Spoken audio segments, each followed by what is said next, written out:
High viewers, சபர்நாத் capital mount academy. So இன்னைக்கு திருமண பக்கம் எல்லாமே வந்து டேரிஃப் ட்ரம்பை பற்றி தான். டிவி போட்டாலும் சரி, யூடியூப் இருந்தாலும் சரி, வேறு எந்த சோஷியல் மீடியாவாக இருந்தாலும் சரி, வாட்ஸ்அப்பாக இருந்தாலும் சரி, கூகுள் பண்ணாலும் சரி, திருமண பக்கம்லாம் டேரிஃப் ட்ரம்ப் வந்து பாவம் கல்வி ஊற்றிட்டு இருக்கிறாங்க. பாவம் மனுஷன். ஸோ அதை பற்றி கொஞ்சம் டீட்டெயில் பார்த்துருவோம். தென் வந்து இன்றைக்கி மார்க்கெட் வந்து ஒரு செமையாக ஒரு யூட்டன் ரெக்கவரின்னு கூட சொல்லலாம். அந்த மாதிரி இருந்தது. அதுவும் பார்த்துட்டு அது எப்படி அது உண்மையா அப்படின்றத நம்ம பார்த்துடலாம். அதே மாதிரி இன்னைக்கு ஸ்டாக்ஸ்க்கு வந்துட்டு ஒரு 4 ஸ்டாக்ஸ் பார்க்கலாம். Lupin, Hero MotoCorp, Bharat Heavy Electricals and Adani.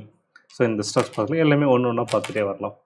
So first இந்த டேரிஃப் ட்ரம்ப் எடுத்துட்டோம்னாக்கா அநியாயத்துக்கு வந்து எல்லாருமே வந்து திட்டிகிட்டு இருக்காங்க. ஏன் அப்படி திட்டாங்கன்னே எனக்கு புரியல.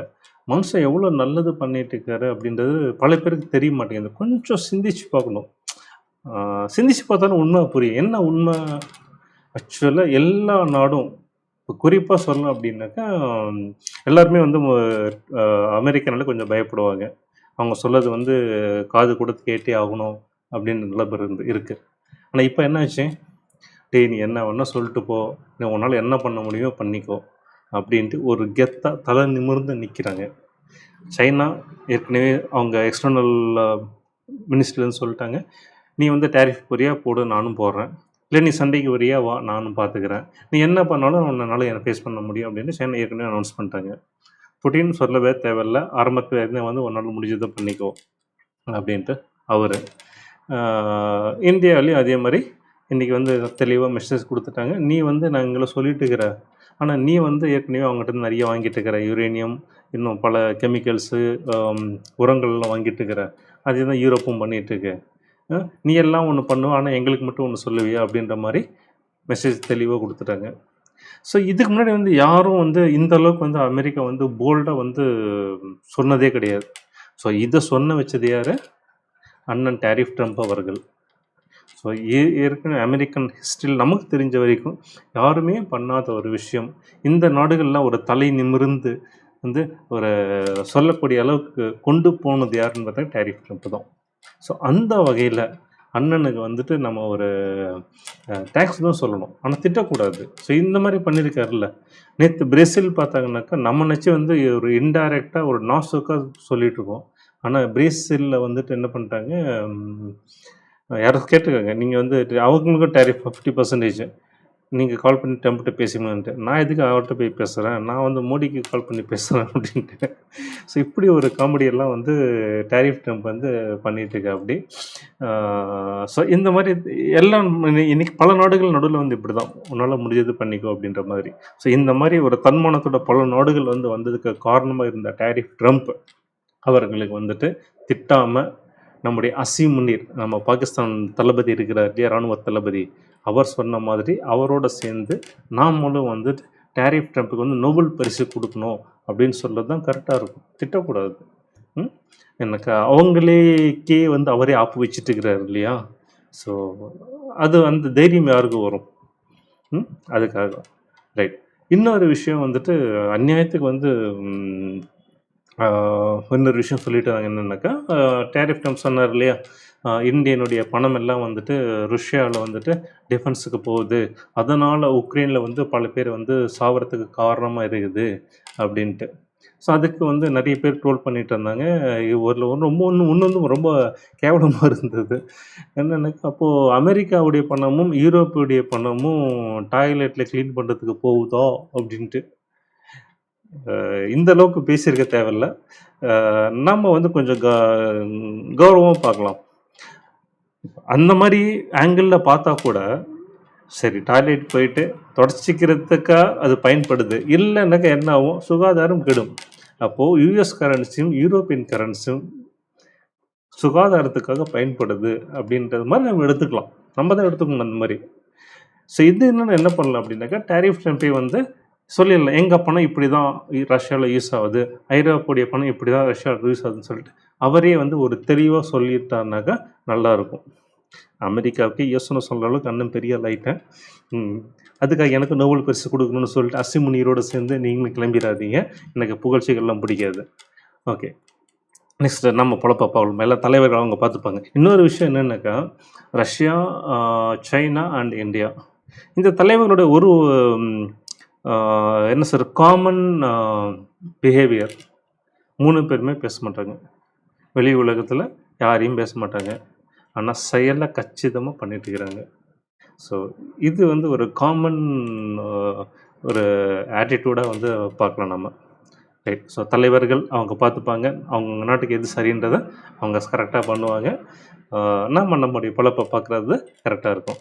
ஓகே. இன்றைக்கி வந்து மார்க்கெட் பார்த்தீங்கன்னாக்கா நல்ல ஒரு டவுனில் போணுச்சு. ஸோ எல்லாமே வந்து டேரிஃப் இஷ்யூனால தான் அப்படின்னு நினச்சிட்டு இருந்தோம். ஆனால் 2 மணிக்கு ஒரு செம்மையான ரிவர்சல், நல்ல ஒரு ரிவர்சல், நல்ல ஒரு கிட்டத்தட்ட வி ஷேப் ரெக்கவரின்னு சொல்லலாம். கொரோனா டைமில் பார்த்தோம் இல்லையா, வி ஷேப் ரெக்கவரி, அந்த மாதிரி ஒரு வி ஷேப் ரெக்கவரி வந்து கொடுத்துருந்தது. ஸோ இது வந்து 2 விதமாக நம்ம எடுத்துக்கலாம். ஒன்று வந்துட்டு எக்ஸ்பைரியில் ஒரு கூத்தடிப்பாங்க, அந்த கூத்தம் மாதிரி கூட எடுத்துக்கலாம். இல்லை இது வந்து ஒரு இங்கேருந்து டேர்ன் ஆகிடுமா மார்க்கெட் அப் சைடில் அப்படின்னாக்கா, டேர்ன் ஆகிற அளவுக்கு நான் வந்து அது பார்க்கல. பட் நம்முடைய market it shows it's cuts அப்படின்ற மாதிரி நம்ம எடுத்துக்கலாம். ஸோ அதுதான் இன்றைக்கி நடந்திருக்குது. ஓகே. 1 by 1 நம்ம வந்து பார்க்கலாம். அதுக்கு முன்னாடி டிஸ்க்ளைமர், நான் வந்து செபி ரெஜிஸ்டர்ட் அட்வைசர் கிடையாது. ஸோ இங்கே சொல்லது எல்லாமே ஒரு எஜுகேஷன் பர்பஸ்க்காக ஜஸ்ட் ஷேரிங் மை வியூஸ், அவ்வளோதான்.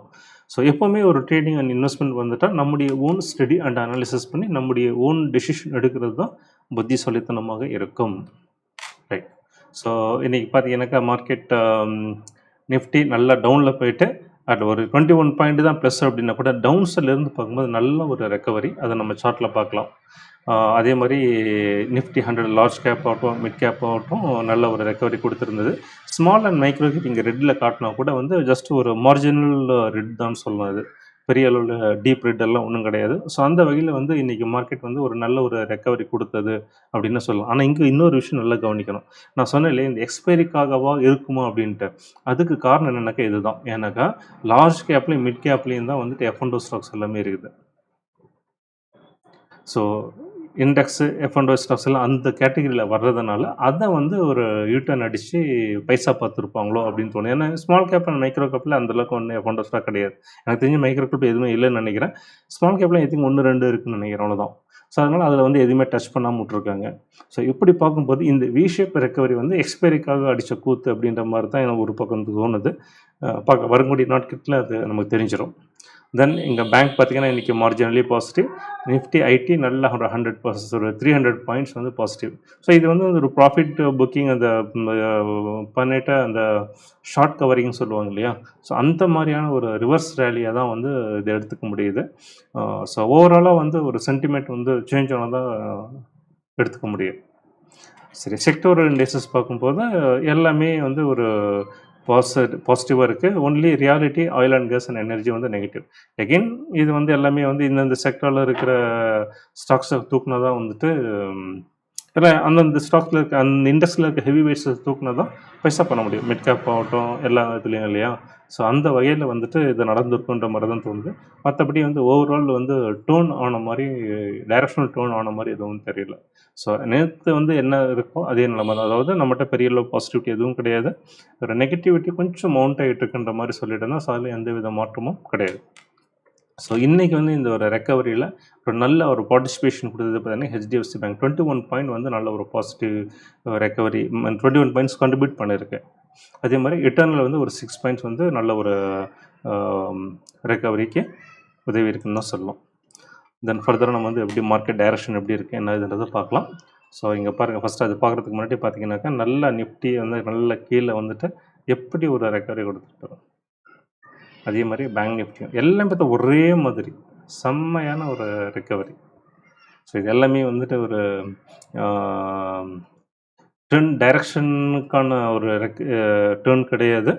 அகெயின் இது வந்து எக்ஸ்பைரி டே ஒரு விளையாட்டை தான் நான் பார்க்குறேன் நான். ஓகே. ஸோ ஓவரால் டைரக்ஷன் எப்படி இருக்குன்றதை நம்ம பார்க்கலாம். ஸோ நிஃப்டி பொறுத்த வரைக்கும் பார்த்தீங்கன்னாக்கா ஏன் கன்சாலிடேஷன் ஜோன் ஸோ பிரேக் பண்ணுது டியூரிங் த டே பண்ணால் கூட வந்து இன்ட்ராடேயில் வந்து பிரேக் பண்ணால் கூட எகெயின் க்ளோஸ்க்கு வந்து வித்தின் த கன்சாலிடேஷன் ஜோனுக்குள்ளே தான் வந்திருக்கு. அதனால் வந்து இது பெரிய அளவு நம்ம பாசிட்டிவெல்லாம் ஒன்றும் எடுத்துக்க முடியாது. எப்போ இந்த ஜோன் பிரேக் பண்ணி மேலே போகுது, இந்த 25,000 பிரேக் பண்ணி நல்ல ஒரு டிசைசிவ் கேண்டில் ஃபார்ம் ஆகுதோ அப்போ தான் வந்து ஏதாவது ஒரு டேர்ன் இருக்க மாதிரி எடுத்துக்க முடியும். அது வரைக்கும் ஸ்டேட்டஸ் கோ நேற்று ஆர்பி சொன்ன மாதிரி நிஃப்டியும் ஸ்டேட்டஸ் கோவில் தான் இருக்குது. ஓகேவா? தென் வந்துட்டு நம்முடைய பேங்க் பார்த்தோம்னா பேங்க் வந்து எகெயின் நேற்று சொன்ன மாதிரி அந்த விளிம்பில் இதாக இருக்குது. அந்த சப்போர்ட் வந்து உடைக்கவே பாருங்கள். 55,000 நல்ல ஒரு ஸ்ட்ராங் சப்போர்ட். இன்றைக்கி பார்த்தீங்கன்னா அது அந்த 55,000 கிஸ் பண்ணிவிட்டு அப்படியே கொஞ்சம் வந்து மேலே வந்து கொண்டு வந்து நிறுத்தி இருக்குது. ஸோ இதுலேயும் எந்த மாற்றமும் கிடையாது. தென் நம்ம ஐடி பார்த்தீங்கன்னாக்கா ஐடி இது வந்து ஒரு ப்ராஃபிட் புக்கிங்க்கான ஒரு க்ரீன் கேண்டில் தான். மற்றபடி இது வந்து எந்த ஒரு டைரக்ஷனல் சேஞ்ச் மாதிரி என்னால் எடுத்துக்க முடியாது. ஸோ ஸ்டில் இதோட வீக்னஸ் நிறையவே இருக்குது. ஸோ 32,650 வரைக்கும் டவுன் சைடு வர்றதுக்கு சான்சஸ் நிறைய இருக்குது. பார்ப்போம் வரக்கூடிய நாட்கள் எப்படி இருக்குது அப்படின்றத. தென் நம்முடைய மிட் அண்ட் ஸ்மால் 400 இது என்னக்கா mid cap 150 and small cap 250 இந்த இரண்டையும் உள்ளடக்கிய ஒரு சிங்கிள் இண்டெக்ஸ். நல்ல ஒரு மார்க்கெட் பெர்ஸ்பெக்டிவ் கொடுக்கக்கூடிய ஒரு ரிலையபிள் இண்டெக்ஸ். ஸோ இது கூட பார்த்தீங்கன்னாக்கா நல்ல இந்த சப்போர்ட் வந்துட்டு 19,500 அதை வந்து பிரேக் பண்ணி கீழே வந்தால் கூட இன்ட்ராடேயில் எகெயின் க்ளோசிங் வந்து அதுக்கு மேலே தான் ஒரு 75 பாயிண்ட்ஸ் எபோவ் வந்து க்ளோஸ் ஆகிருக்கு. ஸோ அந்த வகையில் பார்க்கும்போது நேற்று இருந்த அதே நிலைமையில் தான் நம்முடைய மார்க்கெட் இருக்குது. எந்த ஒரு பாசிட்டிவும் கிடையாது. ஸோ இந்த வி ஷேப் ரெக்கவரி வந்து ஜஸ்ட் ஒரு இன்ட்ராடேயில் நடந்த எக்ஸ்பைரிக்காக நடந்த ஒரு கூத்து தானே ஒழிய மற்றபடி எந்த ஒரு சேஞ்சஸ் எதுவுமே கிடையாது. நெக்ஸ்ட்டு நம்முடைய பெரிய யூஎஸ் மார்க்கெட் பார்க்கலாம். ஸோ யூஎஸ் மார்க்கெட் பார்த்தீங்கன்னாக்கா நேற்று வந்து பெரிய அளவு ஒரு ஆட்டம் பாட்டமே எதுவுமே இல்லை. ஜஸ்ட்டு பார்த்தீங்கன்னா 0.18% டவ் வந்துட்டு பாசிட்டிவ் க்ளோஷர் கொடுத்துருக்கு. S&P 500 பார்த்தீங்கன்னா 0.73% அண்ட் நாஸ்டாக் காம்போசிட் இண்டெக்ஸ் வந்துட்டு 1.21 இது வந்து ஒரு நல்ல ஒரு சிக்னிஃபிகண்ட் அப்படின்னு சொல்லலாம். மோர் தென் 1% வந்து நல்ல ஒரு கொடுத்துருக்கு. ஸோ அவங்களுடைய எதுவுமே சேஞ்சஸ் ஆகலை. பட் ஓவராலாக பார்க்கும்போது யூஎஸ் வந்து எந்த ஒரு நெகட்டிவிட்டியும் கிடையாது. ஒரு பாசிட்டிவிட்டிக்கு நிறைய சான்சஸ் இருக்குது. ஆனால் நம்ம மார்க்கெட் வந்து எந்த ஒரு பாசிட்டிவிட்டியும் கிடையாது, நெகட்டிவிட்டி தான் சான்சஸ் இருக்குது. ஸோ அது நம்முடைய மார்க்கெட் அவங்களுடைய மார்க்கெட்டு இப்போ இருக்கிற ஒரு கம்பேரிட்டிவ் டிஃப்ரென்ஸ். தென் நம்முடைய S&P 500 பார்த்தோம் அப்படின்னாக்கா அதுவும் வந்து சப்போர்ட் ஜோனுக்கு மேலே தான் இருக்குது. ஸோ அது வந்து ஒரு ஸ்டேபிளாக இருக்குது, நல்ல ஒரு ஸ்டெபிலிட்டி காட்டுது. தென் நாஸ்டாக் பார்க்கும்போது அகெயின் வந்து நாஸ்டாக் பார்த்தீங்கன்னாக்கா ஏற்கனவே சொல்லியிருந்தேன் அது வந்துட்டு நல்லாவே வந்து ஒரு சப்போர்ட் ஜோன் வந்து தள்ளி இருக்குது, அது நல்ல ஒரு மொமெண்டமில் இருக்குது அப்படின்ட்டு. So Dow and S&P 500 momentum கிடையாது, அப்சைட் மொமெண்டம் இல்லைன்னா கூட எந்த ஒரு நெகட்டிவிட்டி கிடையாது. பட் நாஸ்டாக் கம்போசிட் இண்டெக்ஸில் நல்ல ஒரு மொமெண்டம் வந்து ஸ்டில் வந்து ஒரு இன்டாக்ட் அப்படின்னு தான் சொல்லலாம். ஓகே, இன்றைக்கி வந்து ஜப்பான் மார்க்கெட் பார்த்தீங்கன்னாக்கா 0.65% நல்லா அப் ஆயிருந்தது. ஹாங்காங் மார்க்கெட் 0.69% நல்லா அப் ஆகிட்டு close ஆயிருந்தது.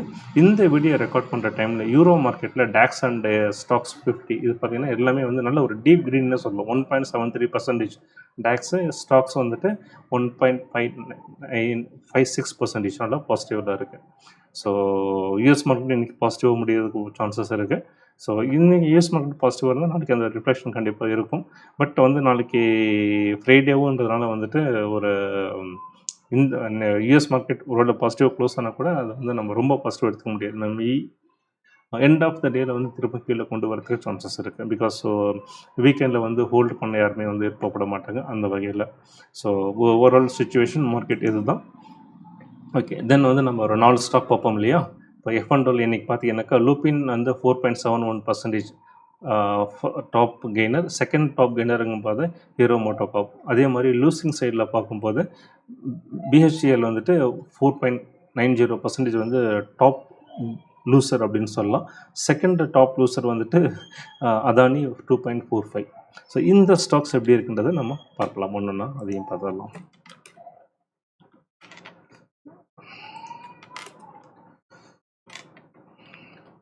So Adani Lupin. So first Lupin பார்த்தோம் அப்படின்னாக்கா இன்றைக்கி வந்து நல்ல ஒரு பாசிட்டிவ் 4.9 அதாவது 5% என்ன சொல்லலாம் இவ்வளோ வந்திருக்கு அப்படின்னாக்கா இது அதாவது அதோடைய டைரக்ஷன் சேஞ்ச் என்ன கிடையாது. ஏன்னாக்கா சின்ஸ் மேலேருந்து பார்த்திங்கன்னா நம்ம நிஃப்டி எப்படி ஒரு சைட்வேஸில் இருந்து ஒரு கன்சால்டேஷன் ஜோனில் இருக்கும், அதே மாதிரி ஒரு மார்ஜினல் டவுன் சைடில் ஒரு கன்சால்டேஷன் ஜோன் அப்படின்னு சொல்லலாம். இது டவுன் ட்ரெண்டுன்னு சொல்ல முடியாது, ஒரு marginal consolidation but downside அப்படின்ற மாதிரி எடுத்துக்கலாம். ஸோ அந்த வகையில் பார்க்கும்போது இங்கே ஒரு கால் அங்கே ஒரு கால் வச்ச மாதிரி அந்த ஜோனுக்குள்ளே தான் இருக்குது. ஸோ இதை விட்டு எதுவுமே வெளியில் வரல. ஸோ இந்த 5% நீங்கள் டாப்பாக வந்துருக்குது அப்படின்னாக்கா ரொம்ப பாசிட்டிவ் எடுத்துக்க முடியாது. மேபி இதை கண்டினியூ வரது சான்சஸ் நிறைய இருக்குது. எகெயின் வந்து நாளைக்கு ஏதோ திருப்பம் வந்து ஒரு நெகட்டிவ் வந்து இந்த ஜோன்லேயே வந்து ட்ராவல் பண்ணுறதுக்கு தான் நிறைய சான்சஸ் இருக்குது. ஸோ இது வந்து ஒரு பிரேக் அவுட்டாக நம்ம எடுத்துக்க முடியாது. ஸோ எந்த ஒரு சேஞ்சஸும் கிடையாது. அதே மாதிரி நெக்ஸ்ட் ஹீரோ மோட்டோகார்ப் பார்த்தீங்கன்னாக்கா இது வந்து ஒரு பிரேக் அவுட், நல்ல ஒரு பிரேக் அவுட் ஆயிருக்குன்னு எடுத்துக்கலாம். எனக்கு ஆல்ரெடி பார்த்தீங்கன்னாக்கா ஒரு 4ஆம் தேதி வந்து நல்ல ஒரு பிரேக் அவுட், நல்ல டிசைசிவ் கேண்டில் வந்துட்டு நல்ல மேலே வந்திருந்தது. எகெயின் சப்சிக்வெண்ட் டேஸில் வந்து பெருசாக வந்து ஒரு நெகட்டிவிட்டி இல்லைன்னா கூட எகெயின் அது வந்து அந்த பிரேக் அவுட் வந்து இன்டாக்டாக இருக்குன்றது இன்னைக்கு பார்த்தீங்கன்னா திரும்ப அந்த கேண்டில் ப்ரூவ் பண்ணியிருக்கு. ஸோ இதோடைய நெக்ஸ்ட் டார்கெட் எங்கே இருக்குன்னாக்கா 4800 இந்த இடம் வந்துட்டு நெக்ஸ்ட் டார்கெட்டாக இருக்கும். ஸோ ஹீரோ மோட்டோகார்ப் வந்துட்டு ஒரு ஷார்ட் டேர்மில் ஒரு நல்ல ஒரு பிரேக் அவுட் கொடுத்துட்டுருக்கு. ஸோ கன்சிடர் பண்ணுறவங்களும் இது பண்ணலாம். நெக்ஸ்ட்டு வந்து டவுன் சைடில் பார்த்தீங்கன்னாக்கா பிஹெச்இஎல். ஸோ இது கூட பார்த்தீங்கன்னாக்கா சரி இன்னைக்கு பார்த்தீங்கன்னா 4.95% வந்து டவுன் ஆயிருக்கு. ஸோ இது ஏதாவது மாசிவாக வந்து ஒரு பெரிய டவுன் ட்ரெண்டுக்கு வந்து எடுத்துகிட்டு போவோம்னுக்கு கிடையாது. ஆனால் ஆல்ரெடி வந்துட்டு நம்ம லுபின் பார்த்த மாதிரி இதுவும் வந்து ஒரு டவுன் ட்ரெண்டில், ஒரு மார்ஜினல் டவுன் ட்ரெண்டில் இப்போ கன்சல்டேஷன்னு சொல்லலாம். ஒரு டவுன் சைடில் டவுன் சேனலில் வந்து கன்சல்டேட் ஆகிட்டு இருக்கு. அந்த வகையில் பார்த்தீங்கன்னாக்கா நேற்று கூட வந்து மேலே போயிட்டு எகெயின் க்ளோசிங் வந்து வித்தின் இந்த கன்சல்டேஷன் ஜோன், சாரி அந்த டவுன் சைட் கன்சல்டேஷன் ஜோன் அப்படின்னு எடுத்துக்கோங்க. அப்படி இருக்கு. இன்னைக்கு பார்த்தீங்கன்னாக்கா அந்த ஜோன் வந்து பிரேக் பண்ணி கீழே போனால் கூட க்ளோசிங் பார்த்தீங்கன்னா வித்தின் த ஜோனுக்குள்ளே தான் வந்திருக்கேன்.